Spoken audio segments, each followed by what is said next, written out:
Back. मी आहे सुषमा.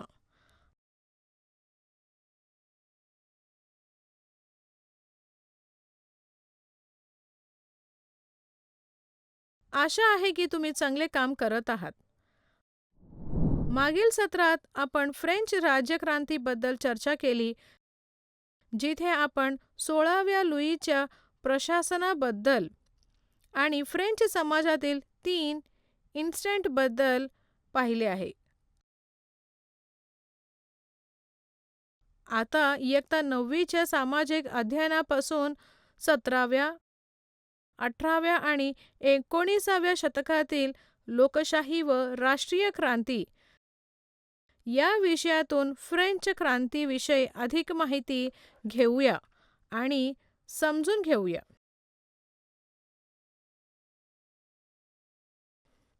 शिकण्याचे परिणाम आपण जाणून घेऊ शकाल. फ्रान्स घटनात्मक राजेशाही कशी बनते. बंडाची दिशा. दहशतीचे राज्य. कीवर्ड. संविधान, लोकांचे हक्क आणि कर्तव्ये औपचारिकपणे सांगणारी कायद्याची प्रणाली. गिलोटिन. गिलोटिन हे एक उपकरण आहे जे लोकांना कार्यान्वित करण्यासाठी वापरले जाते, विशेषतः पूर्वी फ्रान्समध्ये. वाणिज्य दूत, सरकारी अधिकारी जो परदेशातील आपल्या देशाचा प्रतिनिधी असतो. अधिवेशन, एक मोठी औपचारिक बैठक किंवा सभा.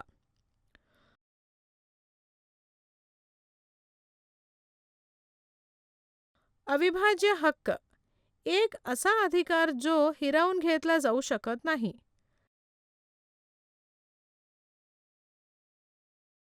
देशद्रोह, आपल्या देशाची किंवा सरकाराचा विश्वासघात.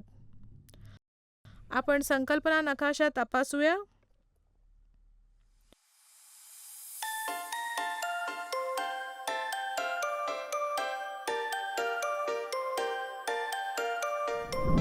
फ्रान्स बनली घटनात्मक राजेशाही.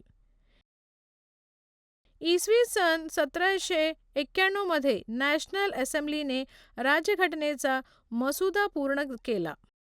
राजाचे अधिकार कमी करणे हा तुमचा मुख्य उद्देश होता. आता हे अधिकार एका व्यक्तीच्या हातात नाही. आता ते वेगळे करून विधिमंडळ, कार्यपालिका आणि न्यायपालिका अशा वेगवेगळ्या संस्थांनी देण्यात आले आहे. यामुळे फ्रान्स घटनात्मक राजेशाही बनली. इसवी सन 1791 च्या राज्यघटनेने नॅशनल असेंब्लीला कायदे करण्याचे अधिकार दिले, परंतु सर्व नागरिकांना मतदानाचा अधिकार नव्हता. केवळ सक्रिय नागरिकांना मतदानाचा अधिकार होता. उर्वरित पुरुष आणि सर्व स्त्रिया निष्क्रिय नागरिक म्हणून वर्गीकृत करण्यात आल्या. सक्रिय नागरिक कोण आहे? सक्रिय नागरिक हे 25 वर्षापेक्षा जास्त वयाचे पुरुष होते, ज्यांनी मजुरांच्या मजुरीच्या किमान 3 दिवसाइतका कर भरला होता. सक्रिय नागरिकांनी विधानसभा निवडणाऱ्या मतदारांचा गटाला मतदान केले. मतदार आणि विधानसभेचे सदस्य होण्यासाठी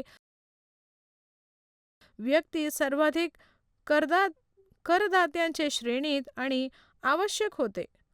राज्यघटनेचे सुरुवात जगण्याचे अधिकार, अभिव्यक्ती स्वातंत्र्य, मतस्वातंत्र्य आणि कायदेसमोर समानता यासारख्या अधिकारांची घोषणा झाली, जे नैसर्गिक आणि अविभाज्य अधिकार मानले गेले. याचा अर्थ असा की हे अधिकार जन्मतः प्रत्येक माणसाचे आहेत आणि ते हिरावून घेतले जाऊ शकत नाही. प्रत्येक नागरिकांच्या नैसर्गिक हक्कांचे रक्षण करणे हे राज्याचे कर्तव्य होते.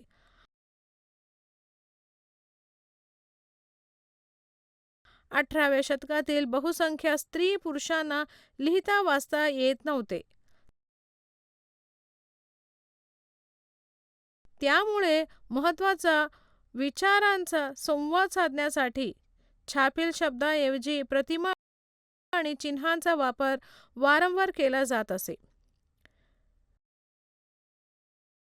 ले बार्बियर यांनी काढलेल्या चित्रात हक्कांची घोषणा आशय व्यक्त करण्यासाठी अशा अनेक चिन्हांचा वापर करण्यात आला आहे.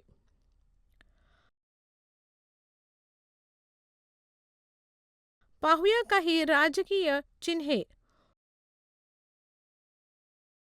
तुटलेली साखळी. गुलामांना वेठीस धरण्यासाठी साखळ्यांचा वापर केला जात असे. तुटलेली साखळी म्हणजे मुक्त होण्यास कृतीसाठी. रॉड किंवा फासेचे बंडल. एक रॉड सहज तुटू शकते पण संपूर्ण बंडल नाही.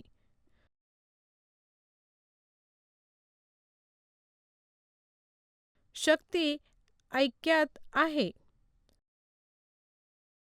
प्रकाश विसर्जित करणाऱ्या त्रिकोणातील डोळा. सर्वदृष्टी डोळा म्हणजे ज्ञान. सूर्याची किरणे अज्ञानाचे ढग दूर करतील.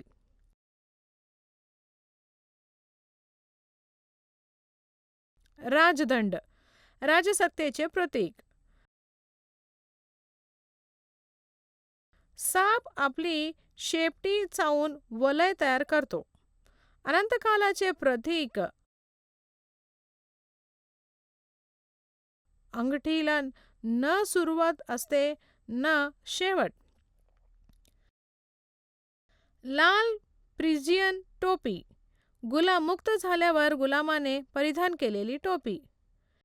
निळा पांढरा लाल. फ्रान्सचे राष्ट्रीय रंग. पंखधारी स्त्री. कायद्याचं वक्ती चित्रण. Law tablet. कायदा सर्वांसाठी समान आहे आणि त्यांच्यासमोर सर्व समान आहेत.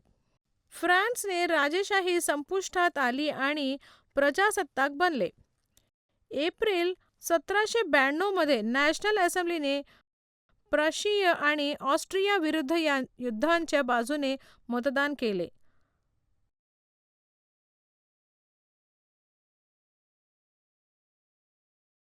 मार्सेलेज हे फ्रान्सचे राष्ट्रीय गीत बनले. पुरुष युद्धात लढत असताना स्त्रियांना आपल्या कुटुंबाची काळजी घेत असत.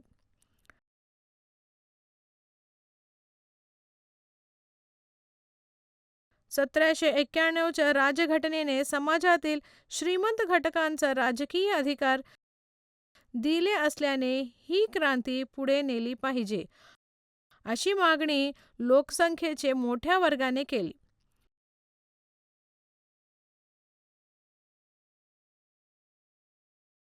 राजकीय क्लब तयार झाले आणि त्यापैकी जॅकोबिन्स सर्वात यशस्वी क्लब बनला.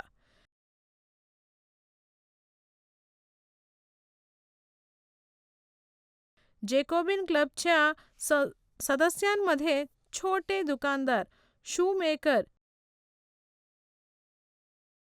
पेस्ट्री कुक, घड्याळ बनवणारे, प्रिंटर तसेच नोकर आणि राजदारीवर काम करणारे कामगार यांचा समावेश होता.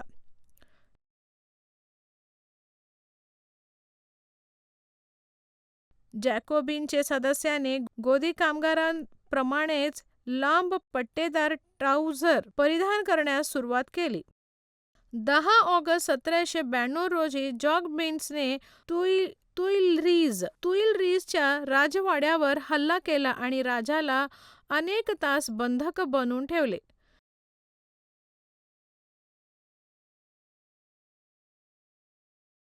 निवडणूक झाल्या आणि 21 वर्षावरील सर्व पुरुषांना मतदानाचा अधिकार मिळाला.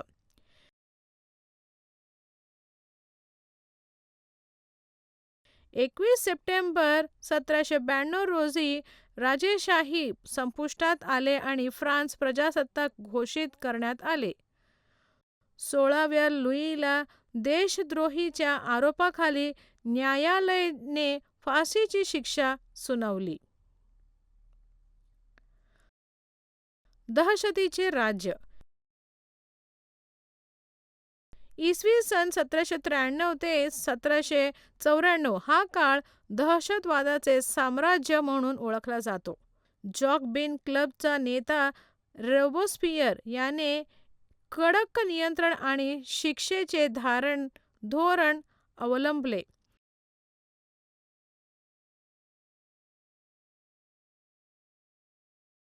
त्यांनी माजी उच्चभ्रू आणि पादरी, इतर राजकीय पक्षांचे सदस्य आणि अगदी आपल्याच पक्षाच्या सदस्यांना अटक केली आणि तुरुंगात डांबले जे त्यांच्या पद्धतीशी सहमत नव्हते.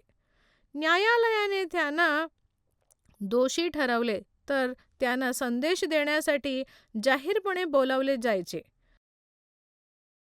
गिलोटिन हे 2 ध्रुव आणि ब्लेड असलेले एक उपकरण आहे ज्याने एखाद्या व्यक्तीचा शिरच्छेद केला जातो, ज्याला डॉक्टर गिलोटिन याचे नाव देण्यात आले आहे.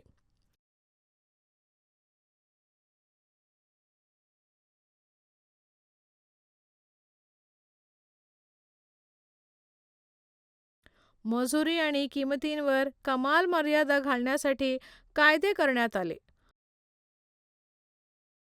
मटण आणि ब्रेडचे रेशनिंग करण्यात आले.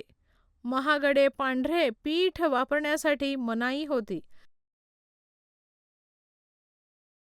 सर्व लोकांना ठराविक प्रमाणातच मटण आणि ब्रेड खाण्याची मुभा देण्यात आली आणि सरकारने ठरवून दिलेल्या किमतीत विक्री केल्याने शेतकऱ्यांचे नुकसान फार झाले. चर्च बंद करण्यात आले आणि त्यांच्या इमारतीचे बॅरक किंवा कार्यालयामध्ये रूपांतर करण्यात आले. रोबेस्पियरने आपले धोरणे काटेकोरपणे अंमलात आणली.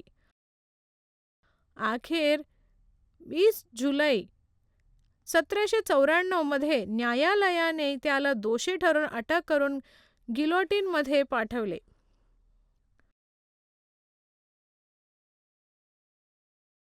तर या व्हिडिओमध्ये तुम्ही पाहिले आहे फ्रान्स घटनात्मक राजेशाही कशा बनते, बंडाची दिशा, दहशतीचे राज्य.